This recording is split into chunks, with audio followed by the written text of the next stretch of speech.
Yeah, them for no set the clock God in and I represent for who? I Chris explore. Sometimes we explore all them girl next door. But you know we explore the globe. You know the clock work never stop running, my brother man. Yo, you know East man, I represent for Chris Explore, you dig quick and swift, you know man.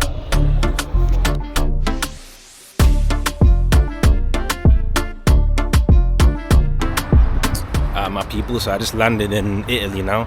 So we're just gonna head into the actual Pisa town centre, and then we're gonna visit the Tower of Pisa, check out some of the food and everything else. Just left the airport over there.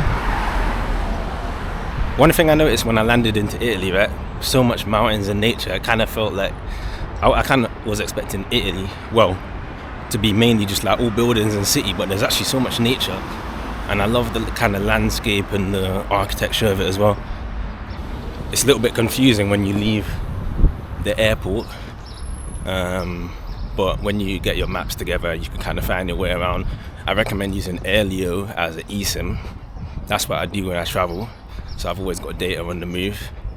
And yeah, so before I get into this video, please like, subscribe, share if anybody who's interested in this kind of content, and let's go explore another city.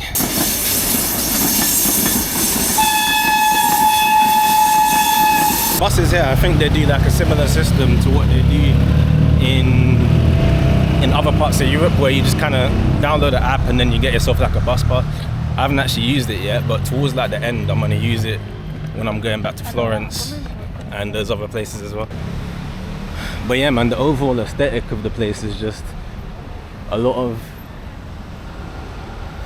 like these buildings that you see in the movies, you know, and it's just really, really hot as well. I've seen like a few like old buildings, like there was some ancient church. Yeah, but as I was saying though, so Pisa and Florence is not too bad. Venice is more like a date or like a partner type of thing. You know, that's what I feel, at least, in it. Like when I do go, it'll probably be my goal. But as this is the first place where you're gonna see something amazing. So we're literally just gonna go to the River Arno now, which I'm pretty sure is the river that flows through Italy. Look at this church over here, and you got all the buildings along the river bank.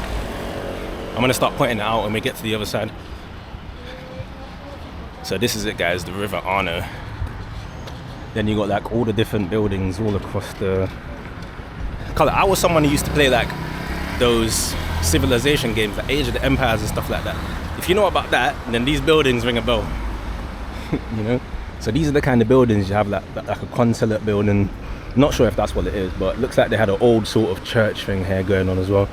But that River Arno essentially flows through Italy, this part of Italy at least.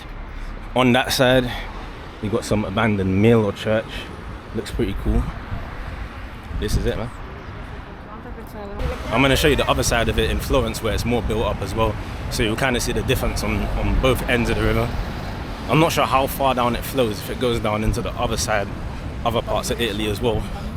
But what I do know is it goes through Florence and Pisa. Lucky. Just look at the size of this river. I just want you to take it in. If you jumped in the middle of that, do you know how long it'll take you to get to the sides? Like, literally, guys. Literally. Do you know one place I actually want to go in Italy, though? If you ever watched the movie The Equalizer 3, where he went to that town in Italy, and they had like all the buildings on the cliff, that's where I want to go. Alright guys, so right now, we're just approaching the square that is named after a famous writer. You got the Tower of Pisa right there. So this is what it looks like in real life for all the people who aren't able to come and see it. They got a bit of renovation going on over there. So yeah, they weren't lying when they said it's extremely packed in real life, man. Lots of people come here to see it. I think you got to pay like about £30 or something to climb up, so I'm probably not going to do that, but they actually did a bit of restructuring not long ago because the frames were starting to get a little bit weak. So, but this area is actually completely packed with people, man. Now look at how many people out here.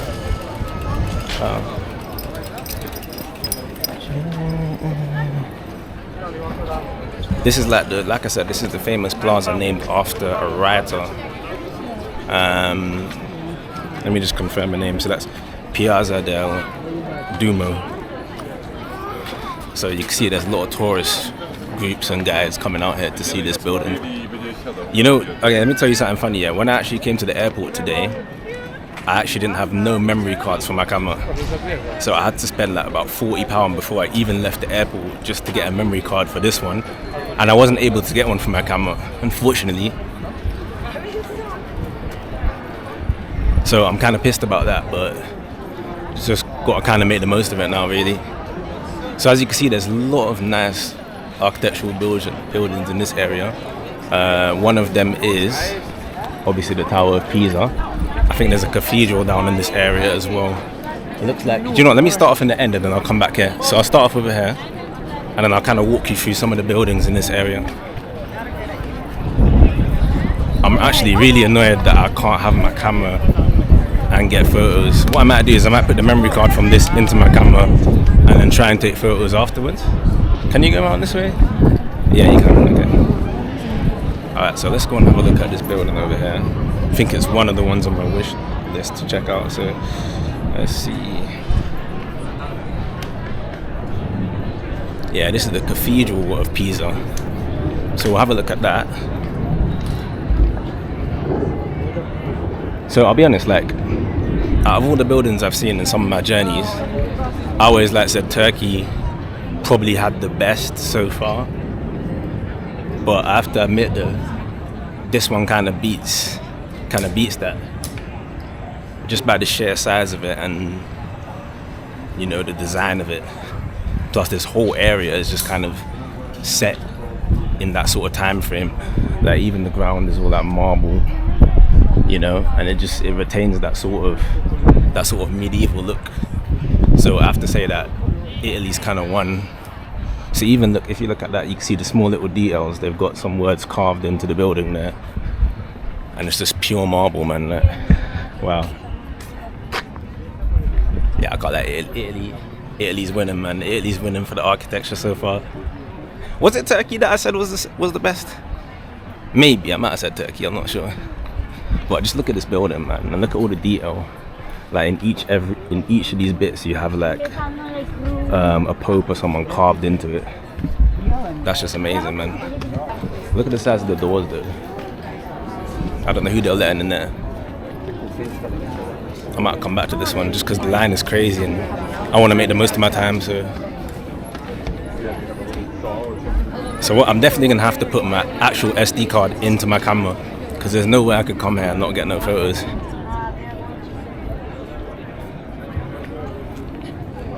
So the one behind me is the cathedral, and the one ahead of me is Baptistery of St Giovanni. And what that is,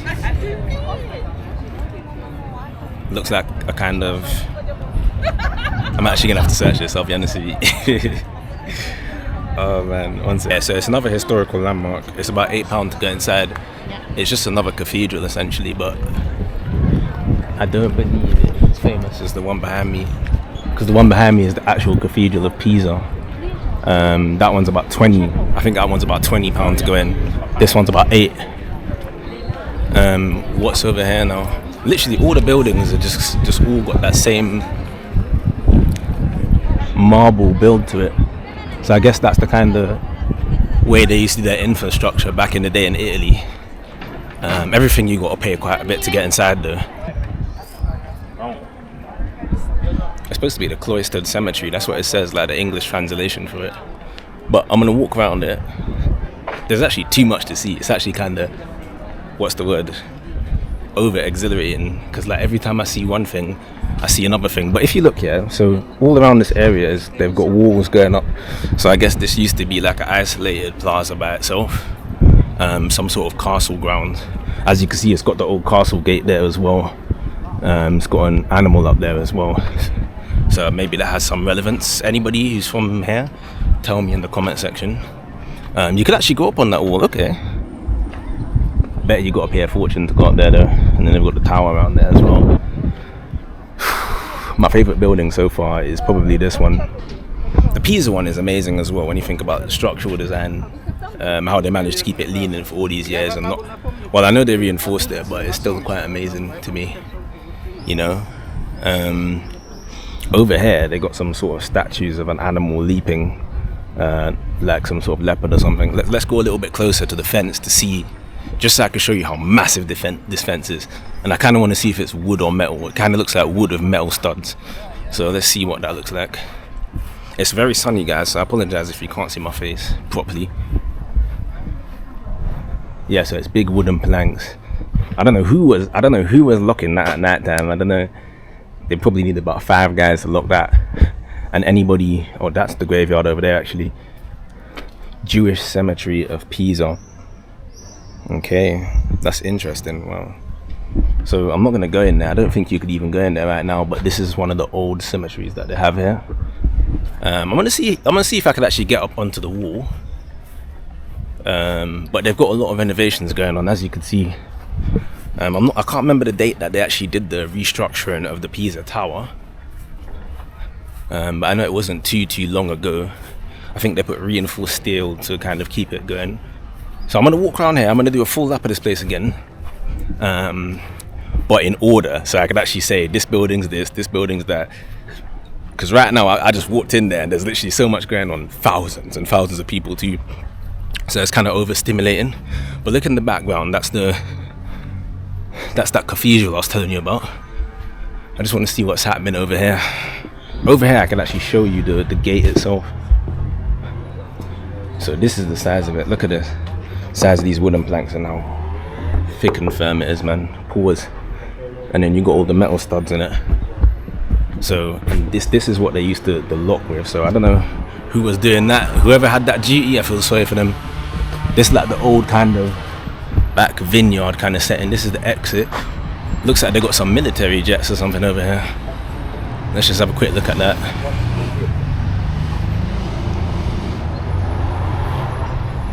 Yeah, so out on this side I'm seeing some military. They got some old military jets just in that side. I think that's a school actually, but I'm gonna go back in now.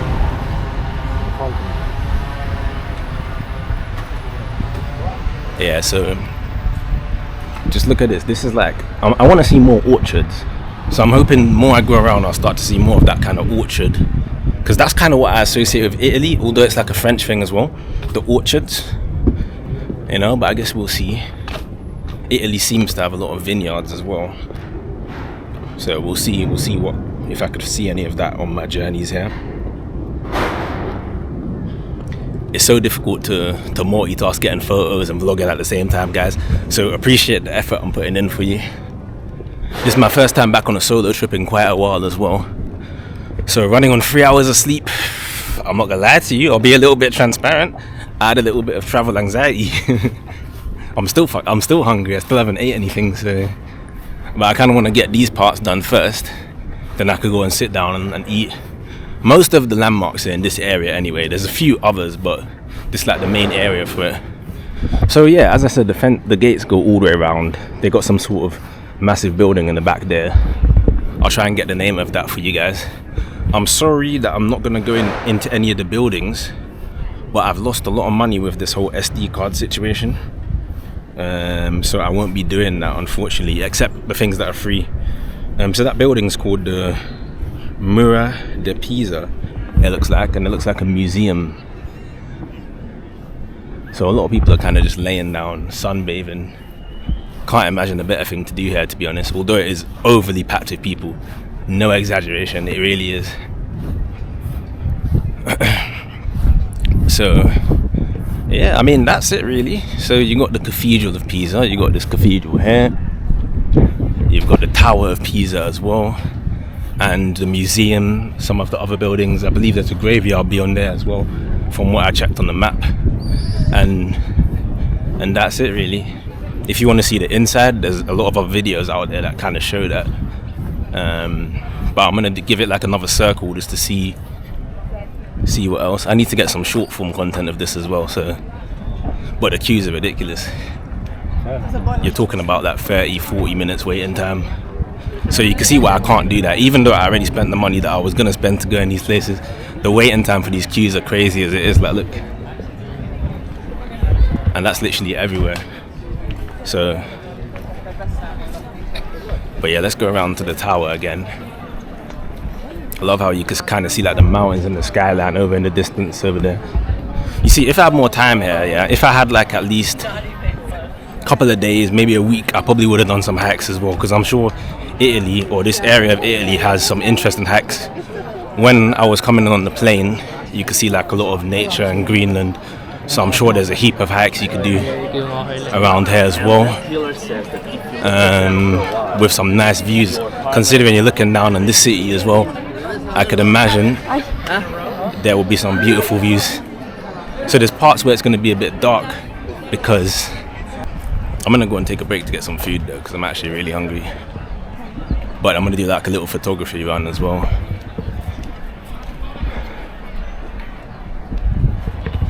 But yeah, man, if you're somebody that likes architecture, it's like the perfect place to come.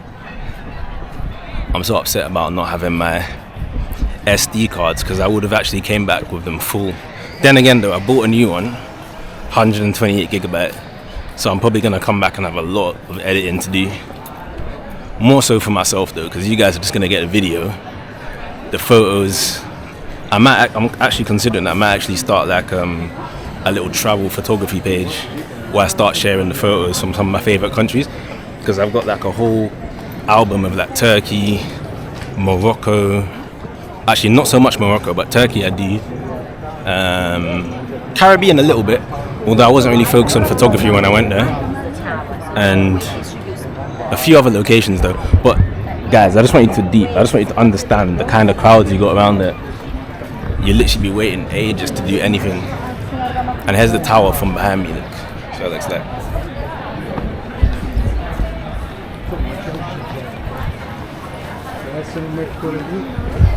Alright guys, so as I said, I'm not going inside, so I guess that's it for this area.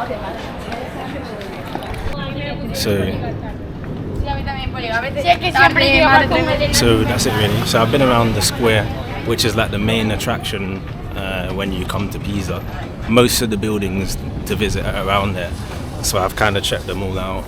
Got myself a little bit of an iced tea because it's really hot today and it's really packed with people. Then we're going to catch the train down to Florence, which will have a lot more to explore and immerse in. So that'll be our next destination. But in terms of people coming to Pisa, so some people would tell you stay here for quite a few days. From my experience, I would say just you don't really need that much time. Maybe half a day or a day. Actually, I'll say a full day, maybe a day or two, just to go around, actually try the food, explore the main attractions. If you're gonna queue up and go inside, all of them that is. But for the most part, it's heavily packed and overcrowded with tourists. So it's kind of very overstimulating. And during like the hotter periods of time, like right now for example, damn, it's crazy. So yeah, if you're coming, I'll say come for 1 or 2 days and definitely make use of the train system to check out some of the nearby towns as well and cities, because you kind of got the whole Tuscan countryside to check out. But on a day like this, it's boiling and it's really packed. But yeah, man, other than that, it is really beautiful. Definitely something worth seeing. Be prepared for the massive crowds. I feel like that's the most overstimulating part, and it's just so hot too.